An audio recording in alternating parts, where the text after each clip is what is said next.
Bismillahirrahmanirrahim. This lecture is continuation of fluid statics. In previous lectures about fluid statics, we have discussed Pascal's law, hydrostatic law. We have discussed hydrostatic law in detail. A new term, pressure head, was introduced to you. Then we have solved different numericals related to hydrostatic law, and then different types of pressures were discussed. In today's lecture, we will discuss different types of instruments used for measuring the pressure, and then we will solve different numericals related to uh, some of the instruments. So first of all, there are many ways to measure pressure in a fluid. Some are discussed here like barometer, Bourdon gauge, pressure transducer, piezometer column, simple manometer and differential manometer. Now we will discuss these instruments one by one, that what are their construction and how they will work.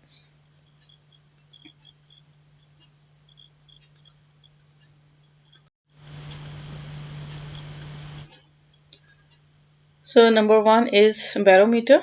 It's very simple instrument. Most of you must be familiar with this instrument. This is used to measure the atmospheric pressure. Construction किस तरह की है इसको हम देख लेते हैं. इसमें सिंपल एक आपके पास नीचे ये एक ट्रे होगी और उसके ऊपर आपके पास ये एक ग्लास ट्यूब है जिसमें मरकरी फिल हुई. This consists of a glass tube closed at one end and filled with pure mercury. Tube is then inverted into an open vessel of mercury. ये जो आपके पास डिश है इसमें भी मरकरी है, इस ट्यूब के अंदर भी मरकरी है.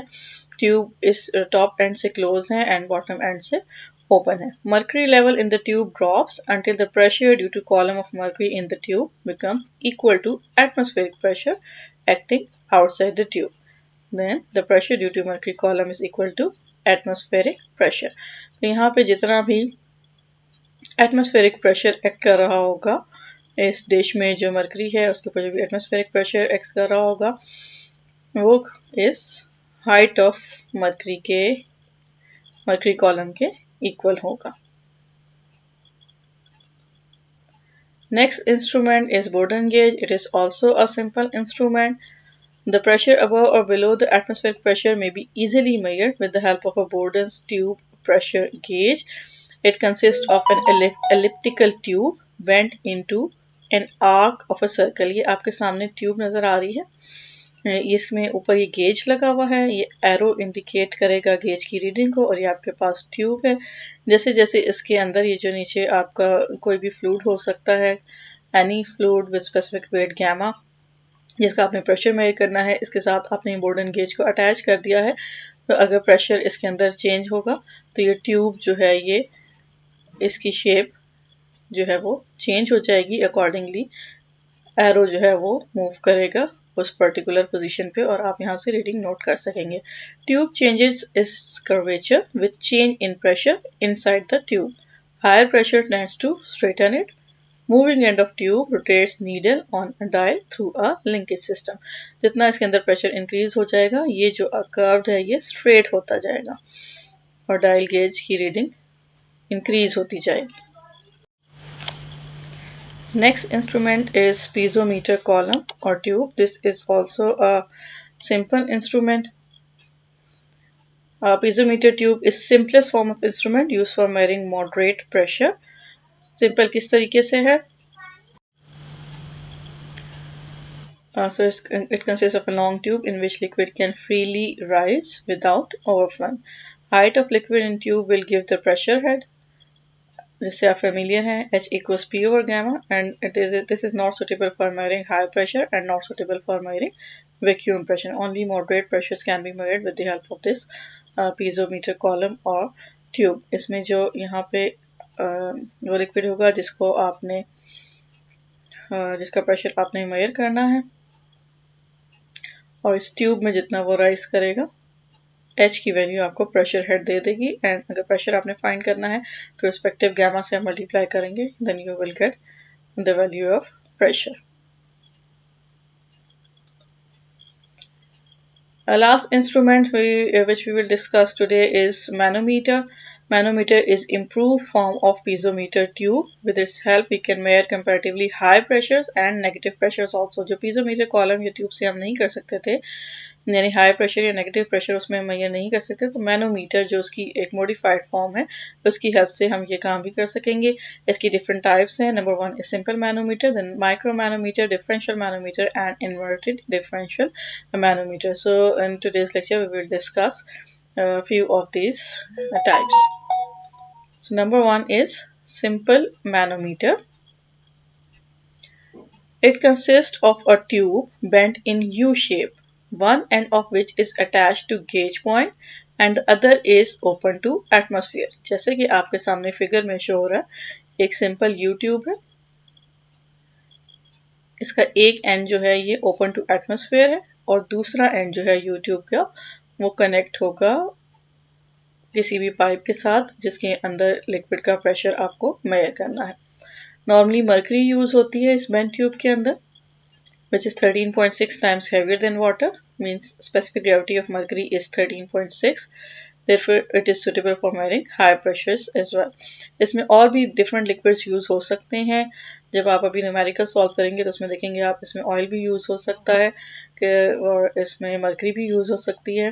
तो जो भी क्वेश्चन में गिवन होगा अकॉर्डिंगली आपने उस लिक्विड के साथ उस क्वेश्चन को सॉल्व करना होगा, लेकिन मोस्ट ऑफ द टाइम्स इसमें हम मर्करी यूज करते हैं। प्रोसीजर इसमें क्या होगा?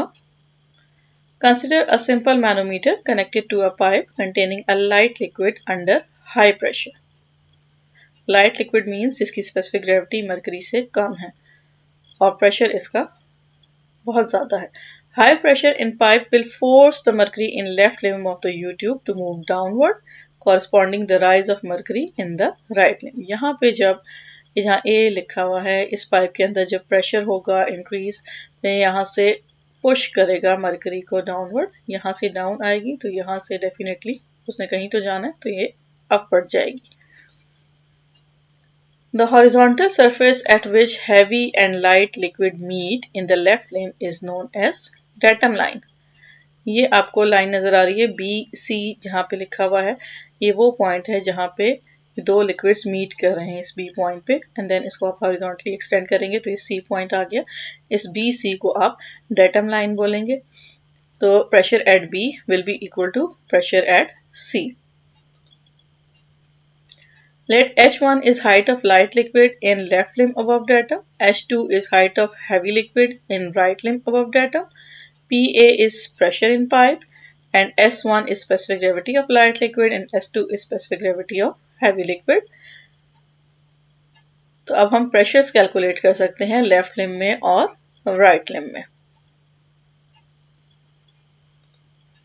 दोबारा से फिगर आपके सामने है, आपने प्रेशर कैलकुलेट करना है। ये जो पोर्शन है इसको हम सारे को हम लेफ्ट लिम्ब बोलेंगे और ये जो पोर्शन है इस सारे को हम राइट लिम्ब बोलेंगे। जैसे मैंने बताया pressure at B will be equal to pressure at C, तो वो कैसे होगा? B पॉइंट पे प्रेशर कैलकुलेट अगर हमने करना है तो B पॉइंट पे प्रेशर किस किस वजह से होगा? ये जो लिक्विड है अंडर प्रेशर, एक इसका प्रेशर होगा प्लस ये ट्यूब जो वर्टिकल हाइट H की वजह से जो प्रेशर है ये होगा। इसी तरीके से C पॉइंट पे प्रेशर क्या होगा? ये जो हाइट है इसकी वजह से होगा, साथ इसमें कोई पाइप अटैच नहीं है तो वो डेफिनेटली काउंट नहीं होगा, और एटमॉस्फेरिक प्रेशर होगा। लेकिन जैसे हमने प्रीवियसली डिस्कस किया था कि एटमॉस्फेरिक प्रेशर को हम ज़ीरो कंसिडर करते हैं क्योंकि हम गेज प्रेशर की बात कर रहे हैं। गेज प्रेशर में atmospheric pressure is considered as reference. So pressure in left limb above datum is PB equals PA plus rho G into H1 and pressure in right limb above datum is equals to PC equals PD plus rho M into GH2. PD equals P atmosphere and can be neglected जैसे अभी मैंने बताया, then remaining PC equals rho M GH2। क्या hydrostatic law जो हमने पढ़ा था, रो जी आप लिखें या रो जी एच आप लिखें या गैमा एच लिखें, सेम बात है, इसमें कंफ्यूज नहीं होना है। आपको पता है gamma is equals to rho g, so P equals to gamma H या P equals rho g H, ये सेम चीज़ें हैं। जब लेफ्ट लिम्ब की बात हो रही है तो प्रेशर एट ए यानी इस पाइप का pressure plus rho g into H1 rho so rho is rho into g rho जो भी इधर लिक्विड यूज हो रहा है उसकी वैल्यू होगी उसकी डेंसिटी की और H1 ये जो आपकी वर्टिकल हाइट है। सिमिलरली जब सी पॉइंट पे प्रेशर कैलकुलेट हो रहा है जैसे मैंने बताया पॉइंट डी के ऊपर एटमॉस्फेरिक प्रेशर है जैसे हम निगलेक्ट कर देंगे सिर्फ इसकी वजह से प्रेशर आएगा वो किसके इक्वल है रो जी इंटू एच। रो यहाँ पे कौन सा है मटेरियल क्या है मरकरी है इसलिए रो के साथ हमने एम लिख दिया है और H2 है ये। Since pressure in both limbs is equal, so PB equals PC and PA plus rho GH1 equals rho mgh2 और PA equals rho mgh2 minus rho GH1. So इस तरीके से हम प्रेशर फाइंड कर सकेंगे जो भी पाइप मैनोमीटर के साथ अटैच होगा।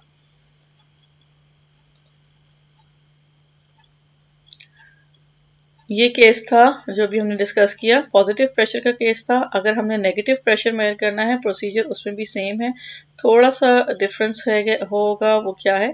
इन this case negative pressure will suck the light liquid which will pull up the mercury in the left limb of U tube correspondingly fall of liquid in the right limb. अब अगर इसके अंदर pressure कम है mercury का pressure ज़्यादा है तो mercury इस साइड से पुश करेगी और यहाँ से राइज करेगी। प्रीवियस केस हमने देखा था लिक्विड का प्रेशर ज़्यादा था तो लिक्विड प्रेस कर रहा था और यहाँ से मर्करी डाउन होके यहाँ से अप हो रही थी। इस केस में लिक्विड का प्रेशर कम है मर्करी का प्रेशर ज़्यादा है सो मर्करी यहाँ से पुश करेगी और यहाँ से राइज करेगी। तो pressure in left limb above datum, अब जो डेटम पॉइंट है वो आपने यहाँ पे लेना होगा। अब आप देखेंगे कि लेफ्ट लिम्ब में प्रेशर किस वजह से है इस पाइप का प्रेशर प्लस ये वर्टिकल हाइट का प्रेशर, लेकिन जो वर्टिकल हाइट है इसमें दो डिफरेंट लिक्विड्स आ रहे हैं इसलिए आप इन दोनों को सेपरेट कर लेंगे। एक हाइट H1 को उसके रिस्पेक्टिव गैमा से मल्टीप्लाई करेंगे then plus this height H2 को उसके रिस्पेक्टिव गैमा से मल्टीप्लाई करेंगे जो कि मरकरी है। और इस साइड पे आप देख रहे हैं कि कोई प्रेशर नहीं है, ये बिल्कुल डेटम के ऊपर आ गया तो राइट लिम्ब में प्रेशर 0 है। सो our equation becomes PA plus rho GH1 plus rho mgh2 equals 0 और PA equals minus rho GH1 plus rho mgh2। ये मज़ीद क्लियर होगा जब हम इससे रिलेटेड एक दो न्यूमेरिकल सॉल्व करेंगे।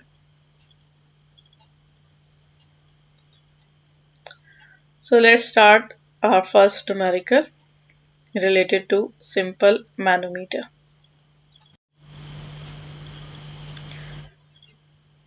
Statement of question is a simple manometer containing mercury is used to measure the pressure of water flowing in a pipeline.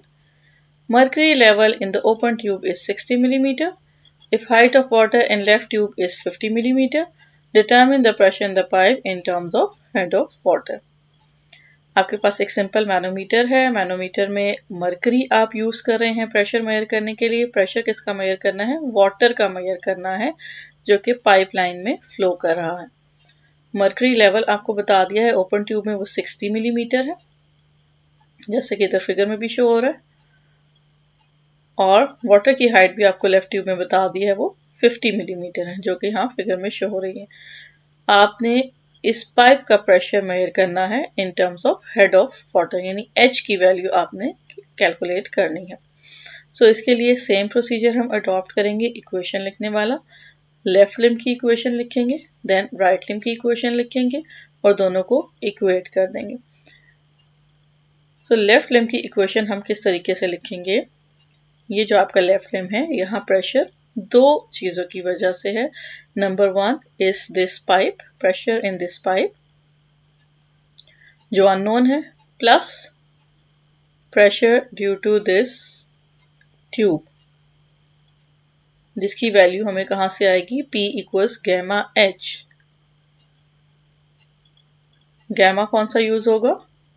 वो गैमा जो उस लिक्विड का गैमा जो इस ट्यूब में फिल है, और इस ट्यूब में क्या लिक्विड फिल है, वाटर है, जैसे कि यहाँ पे मेंशन किया हुआ है क्वेश्चन में। अगर कोई और लिक्विड मेंशन होगा तो हमने वो लिक्विड लेना है। अभी वाटर मेंशन है तो हम वाटर ले रहे हैं। देन राइट लिम्ब की इक्वेशन लिखेंगे किस तरीके से।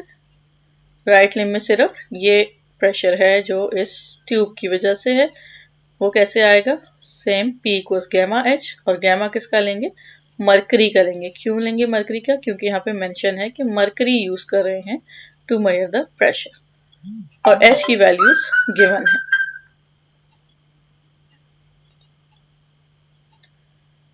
So equating the pressure above ZZ, we get P plus rho 1G H1 equals rho 2G H2।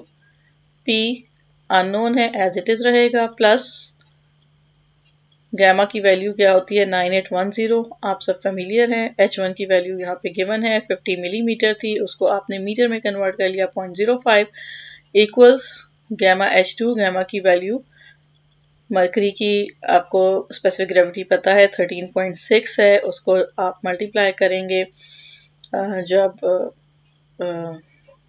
Water के गैमा के साथ, तो आपके पास गैमा ऑफ मरकरी आ जाएगा मल्टीप्लाई बाय H की वैल्यू 60 मिलीमीटर है, जिसको आप कन्वर्ट कर लेंगे मीटर्स में, और इसमें सारी वैल्यूज नोन है except P. So after computing you get P equals 7514.46 pascals। लेकिन आपसे प्रेशर पूछा गया है in terms of head of water, this means आपको इसे गैमा से डिवाइड करना है, तो H equals P over gamma and you get H equals 0.766 meter or 766 millimeter।